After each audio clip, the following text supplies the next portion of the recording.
तो कैसे हैं बच्चा लोग? होप्स हो कि जहां पे भी होंगे मस्त होंगे, बिंदास होंगे और जोरदार तरीके से अपनी पढ़ाई को कर रहे होंगे। जैसा कि आप सभी को पता है कि हमने जो चैप्टर स्टार्ट किया जिसका नाम है थ्री डायमेंशनल ज्योमेट्री। अब थ्री डायमेंशनल ज्योमेट्री में हमने इंट्रोडक्शन को किया था अपने प्रीवियस क्लास में, और आज की क्लास में हम उसी टॉपिक को मूव फॉरवर्ड करते हुए अपने कॉन्सेप्ट को और बेसिक को और अच्छे से बिल्ड करेंगे। हमारा काम यह है कि जो हमने प्रीवियस क्लासेस में चीजें पढ़ी डेट इज टू डायमेंशनल, वहां से हम चीजों को खींच के लेके आएंगे और थ्री डी में उठा के पटक देंगे। और थ्री डी में उठा के जैसे ही पटकेंगे वैसे ही हमारा कॉन्सेप्ट और बेसिक वापस से क्लियर हो जाएगा। क्यों? क्योंकि प्रीवियस चीजों से जो यादें हमारी होती हैं, उनसे जब चीजें जुड़ती हैं तो अपने आप चीजें यादें हो जाती हैं, यादें ताजा हो जाती है। कहते हैं ना कि उनसे नजरें जो मिली रोशन फिजाएं हो गई। तो रोशन को फिजा कर देना है और फिजा को रोशन कर देना है, उसके लिए ही हम अपने चैनल एज पाठशाला को लेके आए हैं हमारे सारे बच्चों को। अब यहाँ पे हम बीच बीच में कुछ शॉर्ट्स वीडियो को भी डाल रहे हैं जिससे कि आपका जो कैलकुलेशन का पार्ट है वो भी साथ ही साथ तैयार होते जाए और आप लोग कुछ ट्रिक्स भी सीखते रहे कि हम पेपर में कैलकुलेशन को कैसे औरों से अलग करें, जिससे कि जो हमारा टाइम कंजप्शन है किस पे, कैलकुलेशन पे, या फिर किसी भी को सॉल्व करने के मेथड को लेके वो हमारा क्या हो पाए, मिनिमाइज हो पाए। और जैसे ही आप इन सब चीजों पर टाइम मिनिमाइज करेंगे वैसे ही आपका दिमाग दौड़ना शुरू कर देगा, चीजों को सीखना शुरू कर देगा। बस यही तो हमारा मोटिव है। हमारा मोटिव सिर्फ पढ़ाई नहीं है, हमारा मोटिव ओवरऑल डेवलपमेंट है। पर्सनालिटी डेवलपमेंट पे भी काम करेंगे, मोटिवेशन पे भी काम करेंगे, पढ़ाएंगे भी, साथ ही साथ दुनिया के बारे में जानकारी भी देंगे। तो और इससे अच्छी बात क्या हो सकती है एक बच्चे के लिए कि एक ही जगह पे इतनी सारी चीजें मिल जाए। तो होप्स हो कि आपको समझ में आया हो और आज की क्लास को हम जोरदार तरीके से स्टार्ट करते हैं। तो एक बार फिर से हमारे सारे बच्चों का हमारे चैनल एज पाठशाला पे स्वागत है। होप्स हो कि जहां पे भी होंगे मस्त होंगे, बिंदास होंगे और जोरदार तरीके से पढ़ाई को कर लेंगे।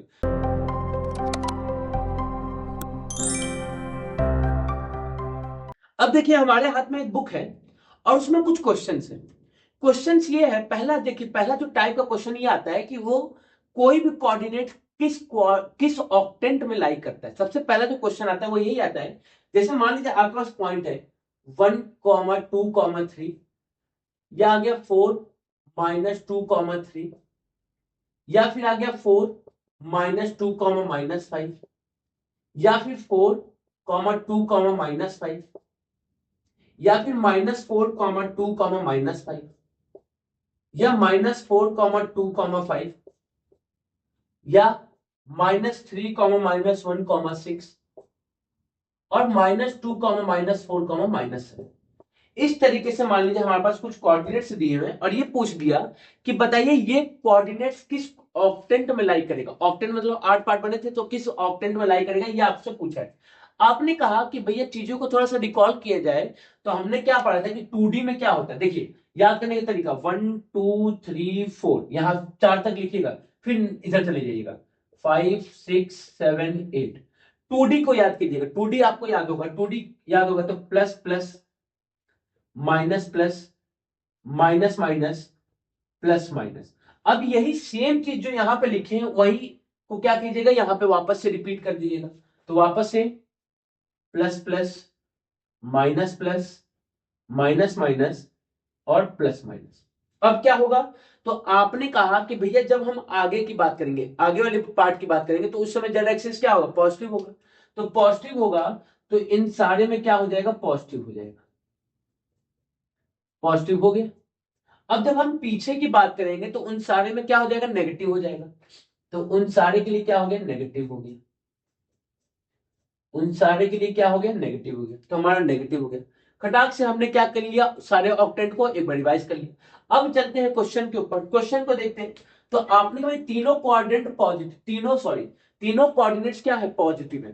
तीनों कोऑर्डिनेट्स क्या है, पॉजिटिव है। तीनों कोऑर्डिनेट्स कहां पॉजिटिव मिला है, फर्स्ट। तो आपने कहा फर्स्ट ऑक्टेंट में होगा। इसमें होगा फर्स्ट ऑक्टेंट। अब अगर इसमें बात करें तो पहला वाला प्लस है, लास्ट वाला प्लस है और बीच वाला क्या है, माइनस है। तो आपने पहला वाला प्लस है, लास्ट वाला प्लस है और बीच वाला क्या है, माइनस है। कौन सा ऑक्टेंट है, तो फोर्थ। तो आपने कहा फोर्थ ऑक्टेंट हो गया। कौन सा ऑक्टेंट हो गया, फोर्थ हो गया। अब अगर इसकी बात करें तो फर्स्ट पॉजिटिव, बाकी दो नेगेटिव। तो आपने कहा लास्ट वाला नेगेटिव, तो पांचवा छठा सातवां आठवें में से कोई होगा। याद करने का तरीका देखिए, लास्ट मतलब अगर जेड एक्सिस नेगेटिव है तो फिफ्थ, सिक्स्थ, सेवेंथ, एट्थ, इन चारों में से कोई एक होगा। और अगर जेड एक्सिस में सारे पॉजिटिव, जेड एक्सिस वाले पॉजिटिव, तो first, second, third, fourth, first, second, third, fourth में जेड एक्सिस पॉजिटिव है, फिफ्थ, सिक्स, सेवन, एट सारे नेगेटिव। कॉन्सेप्ट भी समझना है, चीजों को रिलेट कैसे करें कि याद हो जाए। तो आपने कहा कि भैया ये देखिए ये नेगेटिव है, ये नेगेटिव है, और उसके साथ ये भी नेगेटिव है, तो उसके साथ ये भी नेगेटिव है, तीनों नेगेटिव नहीं चाहिए, तो हमने क्या कहा, तो एट्थ ऑक्टेंट हो गया। क्या हो गया, एट्थ ऑक्टेंट हो गया। उसी तरीके से अगर इसकी बात करें 4 2 -5 की, तो 4 2 पॉजिटिव पॉजिटिव नेगेटिव, फिर से 5 6 7 8 के पास चले, तो पॉजिटिव पॉजिटिव नेगेटिव, तो आपने कहा ये तो फिफ्थ हो गया, क्या होगा, फिफ्थ ऑक्टेंट हो गया। उसी तरीके से बाकी का भी ये पार्ट, ये पार्ट, ये और ये आपको बताना है। इसको देखते हैं, तो आपने कहा तीनों ही नेगेटिव, तो तीनों नेगेटिव कहां पे, सातवें में, तो कौन सा हो गया, सेवेंथ ऑक्टेंट हो गया। कौन सा हो गया, सेवेंथ ऑक्टेंट हो गया। होप सो की चीजें समझ में आई होंगी कि कैसे क्वेश्चंस पूछे जाते हैं। अब हम आते हैं डिस्टेंस फॉर्मूले पे। तो चलिए अब हम देखते हैं किसको, डिस्टेंस फॉर्मूले को। अगर हम डिस्टेंस फॉर्मूले की बात करें, तो आपने डिस्टेंस फॉर्मूला सबसे पहले हमने कहां पर पढ़ा था, 2D में पढ़ा।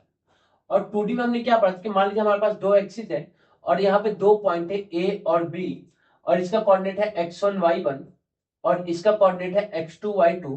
तो इनके बीच की जो डिस्टेंस होती है, ए से बी के बीच के डिस्टेंस को क्या कहते हैं, तो ए से बी के बीच के डिस्टेंस को आपने कहा था कि that will be equal to x2 माइनस x1 का whole square plus y2 minus y1 का होल स्क्वायर। और वहां पे हमने प्रूविंग को भी देखा था। जिनको प्रूविंग नहीं याद होगी, क्लास 10th के कोऑर्डिनेट ज्योमेट्री को उठाइएगा और वापस से देख लीजिएगा, वहां पे मैंने इसकी प्रूविंग कराई है, तो वहां पे जाके आप लोग एक बार देख लीजिएगा। अब हमको 2D में, अब हमको किस में जाना है, 3D में जाना है। तो आपने कोई 3D कुछ ऐसा होगा, ये एक्स एक्सिस, ये वाई एक्सिस, और ये क्या हो जाएगा, जेड एक्सिस। मान लेते हैं कि हमारे पास एक पॉइंट है ए, और उसका कोऑर्डिनेट क्या है, तो आपने उसका कोऑर्डिनेट मान लिया गया x1 y1 और z1। भाई 3D है तो तीनों कोऑर्डिनेट्स होंगे। और कोई पॉइंट मान लिया गया बी, जिसके कोऑर्डिनेट्स हैं x2 y2 और z2। तो आपने को ये ए को बी से क्या कर दीजिए, ज्वाइन कर दीजिए, ए को बी से ज्वाइन कर दीजिए। तो हमको चाहिए क्या, तो हमको चाहिए ए बी का डिस्टेंस। क्या चाहिए, ए बी का डिस्टेंस। तो आपने को ये ए बी की अगर डिस्टेंस की बात करें, तो जैसे वहां पे हमने फाइंड किया था, वही सेम कॉन्सेप्ट हम यहाँ पे लगाते हैं। और यहाँ पे डिस्टेंस क्या आ जाएगा, तो x2 माइनस x1 का whole square plus y2 minus y1 का होल स्क्वायर। सेम चीज अब यहाँ 3D में आ गया है, तो तीन डायमेंशन, तो तीसरे डायमेंशन को भी लेके आ जाएंगे, that is z2 minus z1 का होल स्क्वायर का अंडर रूट। और यहाँ पे लिख देंगे यूनिट, यहाँ क्या लिख देंगे, यूनिट। तो ए बी क्या हो जाएगा, तो x2 माइनस x1 का whole square plus y2 minus y1 का whole square plus z2 minus z1 का होल स्क्वायर यूनिट। यूनिट क्यों, क्योंकि लेंथ है, लेंथ की यूनिट कोई ना कोई होगी। अब याद रखिए जब भी रूट ओपन होता है, तो आपने कोई रूट मान लीजिए रूट 4 को ओपन किया, तो हम लिखते हैं प्लस -2। रूट जब भी ओपन है तो क्या क्या होता है, प्लस -2। तो यहाँ पे हम -2 को कंसीडर नहीं करेंगे, क्यों, क्योंकि ए बी हमारा क्या है, डिस्टेंस है। ए बी हमारा क्या है, डिस्टेंस है। और डिस्टेंस कभी भी नेगेटिव नहीं होता, जीरो हो सकता है, पॉजिटिव हो सकता है, बट नेगेटिव नहीं होता। भैया जीरो कैसे होगा डिस्टेंस, मैं यहीं खड़ा हूं और 10 मिनट के बाद मैंने पूछा बताओ मैंने कितना डिस्टेंस ट्रेवल किया, तो आपने कहा भैया आप तो जहां खड़े थे वहीं भी अभी भी खड़े हैं, दैट मीन्स कि मैंने कोई भी डिस्टेंस ट्रेवल नहीं किया। तो इस केस में डिस्टेंस कितना हो जाएगा, जीरो। डिस्प्लेसमेंट की बात नहीं कर रहा हूं, डिस्टेंस की मैं बात कर रहा हूं, जीरो हो गया। डिस्प्लेसमेंट तो क्या होता है, शॉर्टेज डिस्टेंस। मैं मान लीजिए पूरा राउंड घूम के आके वापस वहीं पे, तो डिस्प्लेसमेंट जीरो हो जाएगा।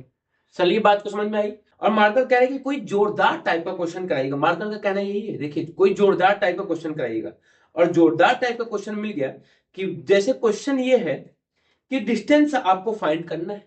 क्या करना है, डिस्टेंस फाइंड करना है। कोऑर्डिनेट्स दिए हैं, मान लीजिए कोऑर्डिनेट्स का नाम है 2, -1 and 3, एंड बी दिया है -2, 1 and 3। इनके बीच में क्या फाइंड करना है, डिस्टेंस फाइंड करना है। आपने कहा भाई क्या हलवा टाइप का क्वेश्चन है।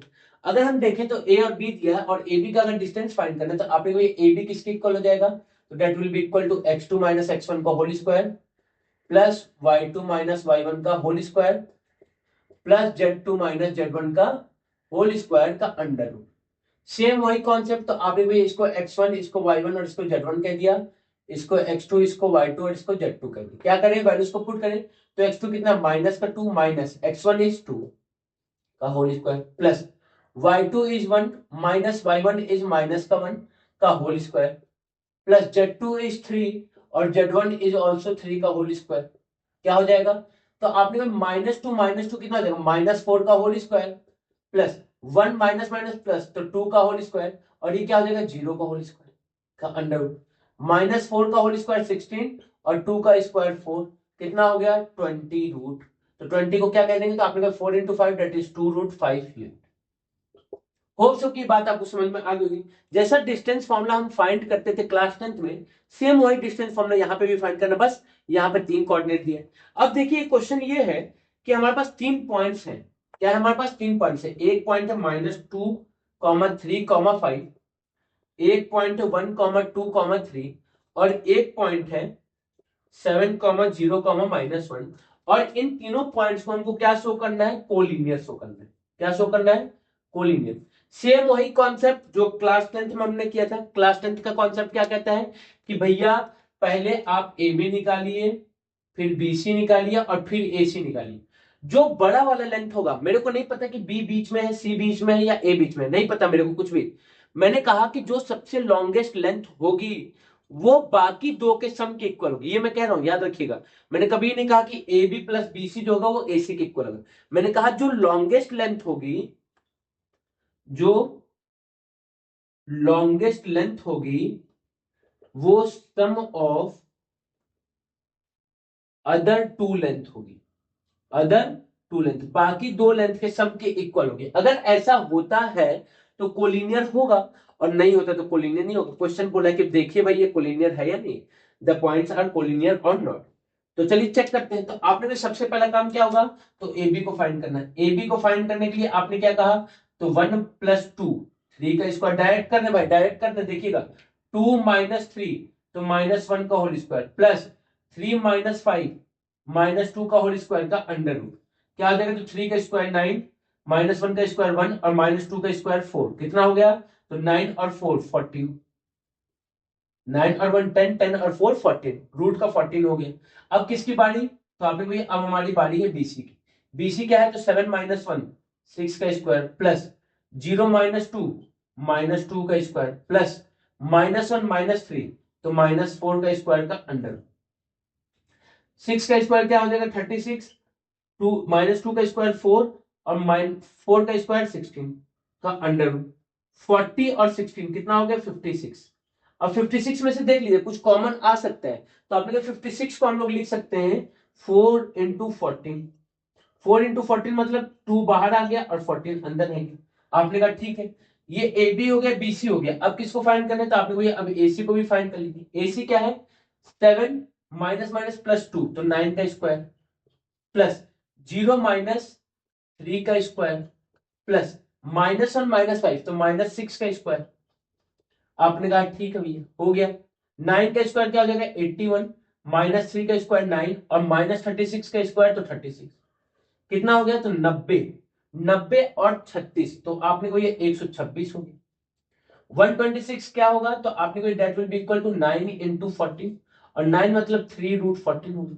तो हमने क्या कहा था कि जो सबसे बड़ा लेंथ होगा, तो आपने ये है √14, ये है 2√14 और ये है 3√14, तो ये सबसे बड़ा लेंथ है।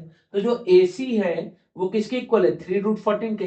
तो आपने कहा कि भैया अगर हम AB + BC फाइंड करें, AB + BC फाइंड करें तो √14 + 2√14 होगा, दैट इज इक्वल टू 3√14। तो आपने कहा कि भैया जो AC होगा that will be equal to AB + BC। यही होगा। आपने कहा बिल्कुल यही होगा और हेंस प्रूव्ड हो गया क्या? कि पॉइंट्स हमारे क्या है? कोलिनियर है। होप सो कि समझ में आ गए होंगे। अब इसी से रिलेटेड काफी सारे क्वेश्चन है डिस्टेंस फाइंड करने के लिए, कोलिनियर फाइंड करने के लिए, चेक करने के लिए जो कोऑर्डिनेट्स दिए हैं वो वर्टिसेस ऑफ आइसोसेलेस ट्रायंगल है कि नहीं या इक्विलेटरल ट्रायंगल है कि नहीं। सेम सारा का सारा वही कॉन्सेप्ट है जो कि हमने क्लास 10th में पढ़ा था। किसमें? 2D में। अब वो सारे किस में आ गए? 3D में। तो होप सो कि ये बात आपको समझ में आई होगी और क्वेश्चन भी आपको समझ में आया होगा और कॉन्सेप्ट एकदम क्लियर हो गया होगा। अब हमारे पास सिर्फ एक टॉपिक बचा है इस 3D से related, that is section formula, जिसको कि हम लोग करेंगे नेक्स्ट क्लास में और उसी से रिलेटेड क्वेश्चन भी देखेंगे और इस चैप्टर को उसी क्लास में क्या कर देंगे? द एंड कर देंगे। तो मिलते हैं नेक्स्ट क्लास में, तब तक के लिए जय हिंद, जय भारत।